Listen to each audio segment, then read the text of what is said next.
Anytime Auburn meets Alabama, another chapter to their storied rivalry is written.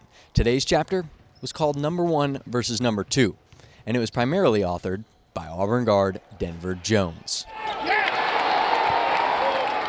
He's one of the best defenders in college basketball. He needs to be on the Naismith all-defensive team.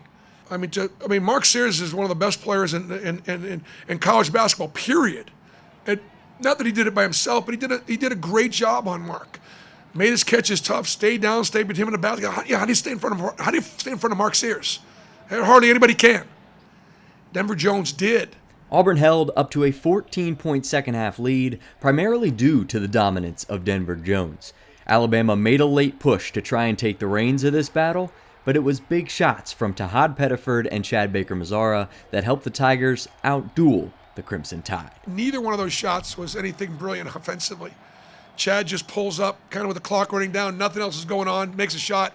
And I think Tahad's was his was in transition, and he was clean. And it's like one of those shots, well, maybe you should run offense in that situation. Hey, he was clean. He can make that shot. I thought that was a little bit of a dagger. The Tigers won in the game of runs, and therefore they never trailed in the game. 2 9-0 runs to start the first and the second half paid off in the end. What it does is it sends a message that we came here with the idea that we're going to try to win the game. I thought every time you saw Miles Kelly or Denver coming off a screen, you're like, I'm sure you go, oh no.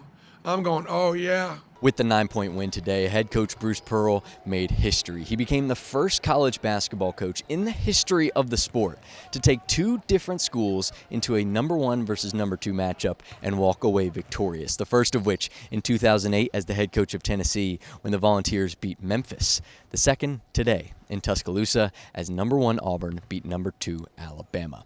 For Eagle Eye TV Sports, I'm Vince Wolfram.